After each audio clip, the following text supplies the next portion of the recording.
Hello and welcome to Face to Face, our current affairs program where we explore the most pressing issues from a Central Eastern European perspective. I'm Anna Kalczyńska and I'm joined by Michał Broniatowski, editor-in-chief of TVP World. Welcome, Michał. Hello. So we begin today's episode with a fatal DHL plane crash in the suburbs of Lithuania's capital, Vilnius. Now, we know that the plane traveled from Germany. It was operated by DHL. Both Lithuanian and German intelligence suspect a possible Russian terrorist attack. And of course, we know that the list of all the attempted or materialized arson attacks or explosions carried out lately has already been too long to enumerate, yet nothing has been really certain and proved. So what, according to you, is Putin to achieve by this? Putin wants to destabilize our region or even the whole world. I think that if it is really proven that Russia is involved in this crash, then we have an absolutely new situation. Because until now, all the cases you didn't want to list because it was too long, there were not attacks at non-combatants. They were, in fact, attacks against infrastructure, against internet cables, and so on and so on. This time, it's the first case, if proven true, that Russian operatives attacked a civilian plane, killing civilians. Well, in fact, one civilian, because miraculously the rest of the crew of this plane survived. If so, Russia completely changes its international, say, policy. Until for the last, say, 60 years, Russians were, and first Soviets, were using proxies, ideological proxies, or simple bandits, to use them for their purposes and sowing terrorism around the world. This time, it is the first case in which no organization is used as an intermediary, and it's a direct involvement in terrorist act. Russia, a part of proofs of their terrorist activities on the front in Ukraine have started using terrorist methods on the state level. I think it's a very dangerous moment for our safety. Dangerous and decisive, as Prime Minister Donald Tusk put it recently. Valery Gerasimov is supposedly behind this brand of hybrid warfare. And interestingly, the hybrid warfare, the hybrid war, is a term that somehow provokes a certain passivity in the West. Why do the Western countries, Western leaders, are so non-active as come to reaction to this hybrid war? Because people, the world and its history is used to a war in which somebody is shooting or bombing or whatever. This new doctrine, which was designed by General Gerasimov, describes this hybrid war methods like disinformation, like provocations in other country. This hybrid methods of this hybrid war are now in the Russian doctrine are like any other technology weapon, so to say. So they are not shooting, but they are disrupting.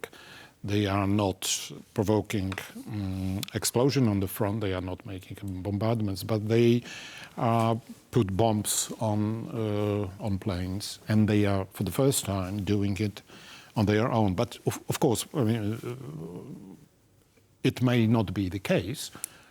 Still, this accident can be something of a kind that sometimes happen to planes, but when two top officials, intelligence officials, both from Germany and where the plane came from, and Lithuania, where the plane came to, when they say it is a suspicious event, then we may follow suit.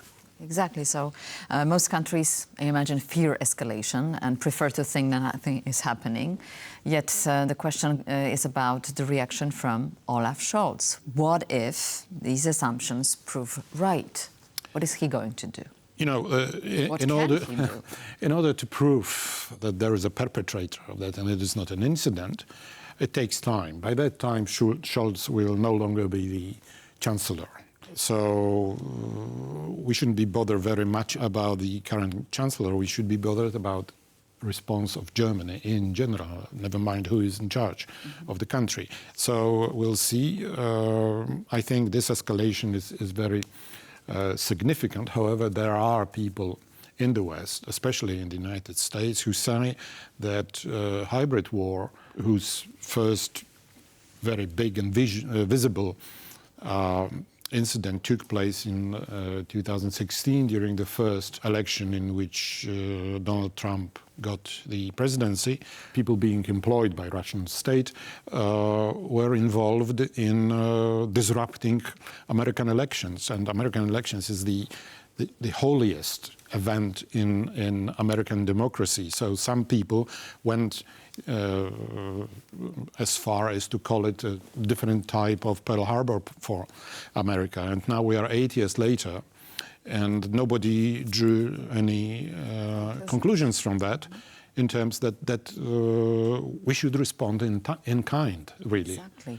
But as it's, the Danish... it's like being attacked by a thug in the street. You're afraid of fighting back. You better either you behave as if nothing has happened or you run away. I think it's enough of it. As Danish Prime Minister Mette Frederiksen put it, we are too polite. Yet NATO is a defense alliance, so it has to have means for defense of its members. Yeah. I know that this issue has been discussed in Washington in July. Don't you think that it's time to call upon the Article 4? Which is consultation. Which is consultation, and which exactly, we don't exactly know what does it mean exactly.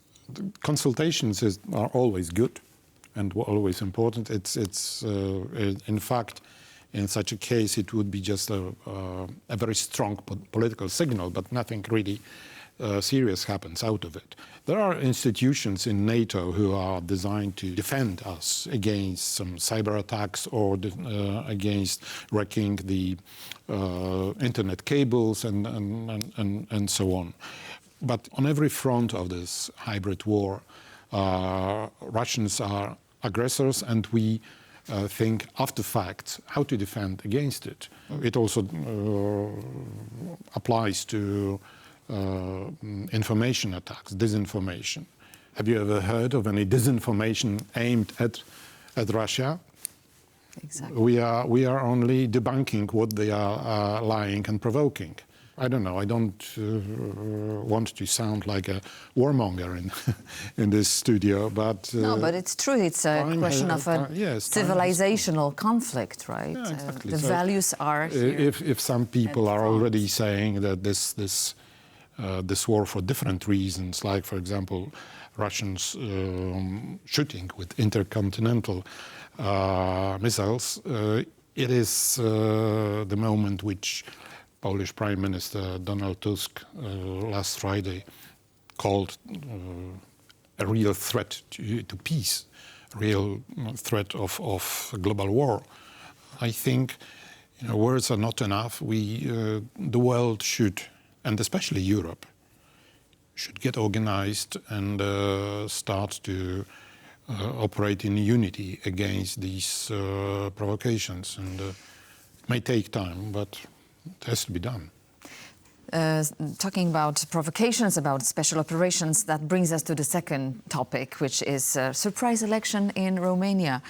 The first round of Romania's presidential election, brings an unexpected turn with the victory of Călin Georgescu, an ultra-right-wing independent and, as it happens, pro-Russian candidate, who was one of Putin's most vocal supporters in Romania, known for spreading anti-Western narrative, and also who, according to the polls, were expected to gain 4 to 10% of support. Here he comes first. So how could everyone in Romania, I mean, experts, media, pollsters, have gotten it so wrong? Well, I don't know how, but there are some explanations. First of all, this guy, Mr. Georgescu, entered the race only at the beginning of October, so he perhaps was not even included in questionnaires made by by the pollsters. And you know, it always helps when you campaign on security threats. This is the case of Orban, who overwhelmingly won his latest elections 2 years ago because he was threatening Hungarians that if they don't vote for him, they will be dragged into the war in Ukraine. So I think this is the same case. The guy, it doesn't have to be a provocation, as you may have suggested. It is simply people being afraid of war. And so it happens that at the same time he is seriously pro-Russian. It always helps, and this is another way of Russian intervention in international politics. We see that in many places in Europe, in France, in Italy, in Bulgaria, in Slovakia. Now it may, well, soon it may happen in Czechia. In all cases, it happens that all these right-wing candidates who win or are almost winning elections, they all like Mr. Putin and his behavior. I know it's always easier to be a newcomer, first, and second, it proves that foreign forces don't necessarily have to disrupt everything or build a different narrative. It's enough that they present an alternative, right? And Georgescu was the one who was consistently threatening the Romanians with a possibility of a conflict with Russia. But he also allegedly was very active on social media, including TikTok. Perhaps that this is an area neglected by the mainstream. Maybe this is a collective sin that we simply do not take into consideration a big impact of social media. You know, this is legitimate, but on the other hand, how did he do it will be a different thing from why was he elected. And as we said here, it's fear-mongering in the country and being against establishment with which the voters are not happy because of difficult economic situation. You know, we know it from many parts of the world, from the United States and up to Romania in the east. Exactly. So let's keep our fingers crossed for the second round. Well, let's see what it's going to bring. Marcel Ciolacu or Elena Lasconi. This is not yet certain who is going to be a counter-runner for the winner, Călin Georgescu, let me remind the name. And now that brings us to our third topic, which is, of course, the intensification of the war in Ukraine. Last week has brought some significant development. We had U.S. giving Ukraine permission to strike Russia back, Russia launching intermediate-range ballistic missile. Now, according to reports, Russia is recruiting Yemen Houthis to fight side by side in Ukraine. So what is it for? Is it just to avoid full mobilization in Russia, according to you? Or we've seen some other mercenaries from Nepal, India and Cuba already. I don't think it would be able to replace mobilization.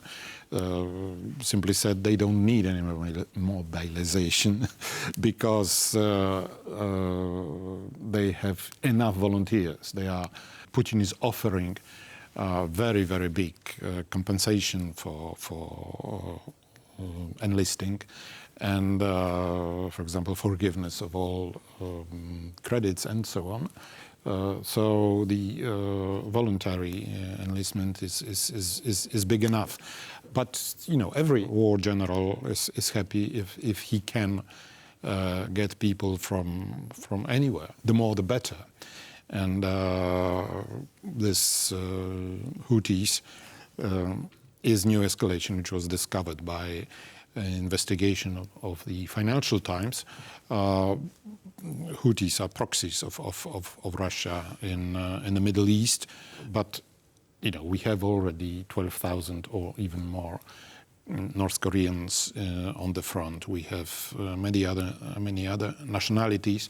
We also have hardware from Iran, North Korea, and most probably from China. However, it has not been proven yet that they are delivering finished equipment, but yes, they are delivering spare parts. So we now see that Russia has very, very strong allies, and which would allow them to continue the fighting, because they have equipment and they have staff from their supporters. And on the other hand, we have escalation in which you mentioned, this escalation in rocket war, let's call it. Let me quote Prime Minister Donald Tusk, who said, "None of us knows the end of this conflict, but we know now that it's taking on very dramatic dimensions at the moment. The threat is serious and real." So it's not only him who is saying that. It's high officials, senior officials in other countries, including Great Britain, are warning against such a development. And you know, we cannot dismiss such statements as just domestic political games, especially that Tusk is at the moment considered a leader of unification of European actions against this Russian aggression, and in order to properly support Ukraine. So when he says that, of course, he's mobilizing, but not only domestic audience. He's trying, by saying that, to mobilize audiences in countries which are further on, far away from Ukraine. It's typical that if you are far enough from this conflict, you become less sensitive to suffering in Ukraine. Apart from Great Britain, I would say, and France, at least with weapons sent to Ukraine. Jean-Noël Barrot, the foreign minister of France, did not rule out a possibility of sending NATO troops to Ukraine. So do you think this scenario is back on the table? I don't think it's a scenario. I think it's just warnings that it may well happen. But, we are between two extremes. One, that NATO will be forced into this action on one hand. On the other hand, we have this imposed peace agreement imposed on Ukraine on Russian conditions, which would be a defeat, in fact. So between these two extremes, we have lots of possibilities, and unluckily, each of them means bloodshed. Michał, thank you very much. It's really an interesting time ahead of us, definitely. Thank you for your insights and for your time. And that concludes this edition of Face to Face. Please join us every Monday and Thursday at 10:40 CET. Stay tuned to TVP World. Thank you very much for watching.